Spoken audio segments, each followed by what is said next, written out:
The story began in a quiet suburban neighborhood, a place where the lawns were trimmed with military precision and the sidewalks seemed to shine under the afternoon sun. The kind of place where people waved politely when they passed one another, even if their smiles didn't always reach their eyes. Among the residents was a man named David, a methodical and patient homeowner who had invested years of his savings and sweat into making his house a sanctuary. David was not a man of confrontation, nor was he particularly eager to stir drama, but he valued fairness and believed in minding one's own business. That belief was tested the day his new neighbor moved in, a woman named Karen, who was not only on the local homeowners association board, but who also carried herself with the unmistakable entitlement of someone who had always gotten her way. Karen had recently purchased a Tesla, the kind of sleek, electric vehicle that was meant to signal sophistication and eco-consciousness. The problem was that her house did not yet have the proper charging station installed. The installation required permits, approval from the HOA itself, and patience. Karen, however, had no time for such trivialities. Instead, she quickly noticed that David's outdoor power outlet, conveniently located near the shared property line, was within reach. It started innocently enough, or at least it seemed so. One morning, David stepped outside and noticed a thick black extension cord snaking across his lawn like a trespassing vine. The cord led directly to Karen's driveway, where her Tesla sat humming quietly as it drank from his electricity. At first, he thought it must have been some kind of mistake. Maybe she had plugged in for just a quick emergency charge. Surely, she would come by later and ask permission. But the permission never came. Days passed, and each evening after David returned home from work, he found the same scene, the cord stretched shamelessly across his yard. The Tesla feeding off his power supply as though it were her personal station. His electricity bill spiked in a way that made the problem impossible to ignore. Finally, he walked over one morning to speak with her. Karen was outside tending to her flower bed, sunglasses perched high on her head, her tone brisk even before he said a word. When David politely asked if she realized she had been using his outlet, she waved her hand dismissively and replied, "Oh, it's just a little electricity. You can afford it. Besides, we're neighbors, aren't we?" She smiled as though that settled the matter. David tried to explain that it wasn't about the cost, but about courtesy, boundaries, and respect. Karen's expression hardened. She reminded him that as an HOA board member, she had influence in the neighborhood and suggested he should learn to be a little more cooperative. David was stunned. It wasn't just that she had stolen from him, it was that she felt entitled to it.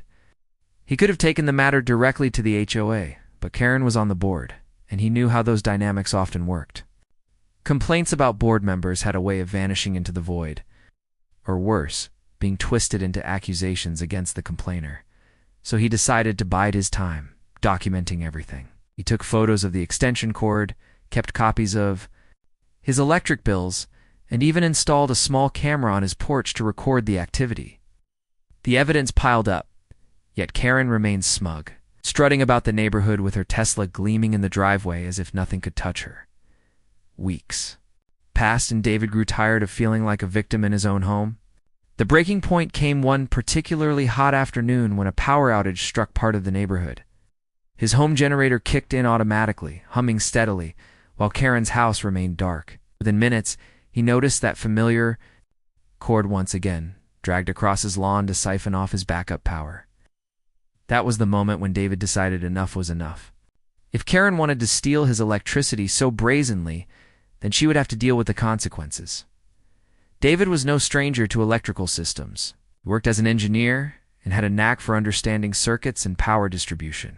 Carefully, methodically, he devised a plan that was as legal as it was poetic.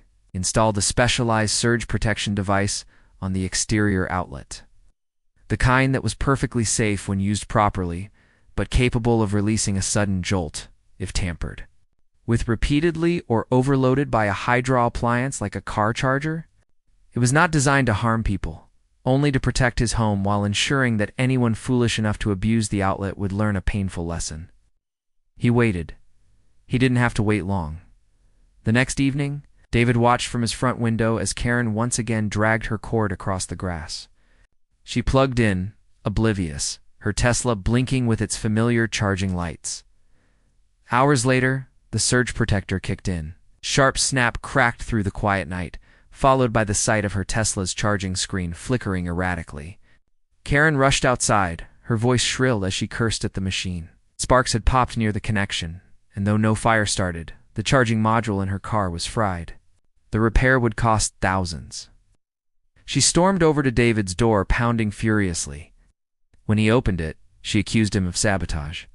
Calmly, David pointed to the camera mounted above his porch, reminding her that it had captured her stealing electricity night after night.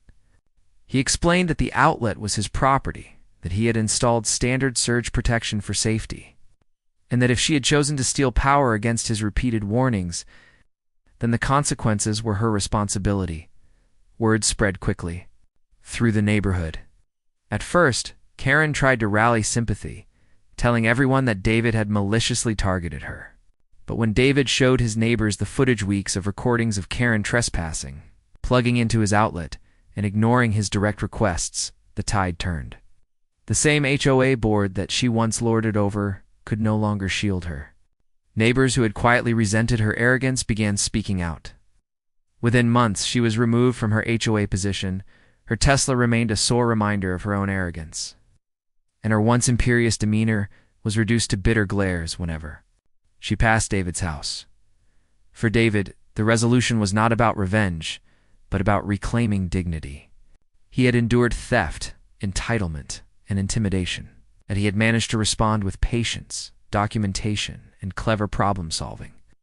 The lesson rippled through the community. Boundaries mattered, and entitlement had consequences.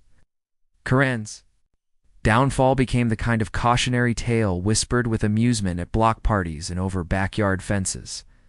She was no longer the queen of the HOA, just another homeowner humbled by her own greed.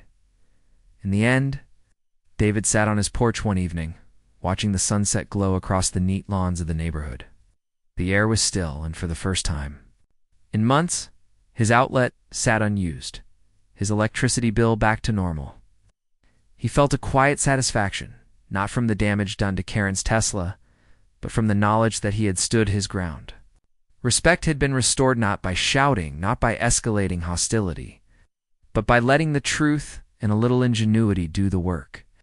Karen would never admit it aloud, but she had learned that her neighbor was not a man to be taken advantage of, and that even in the most orderly of neighborhoods, justice sometimes came in the form of a well-placed power surge.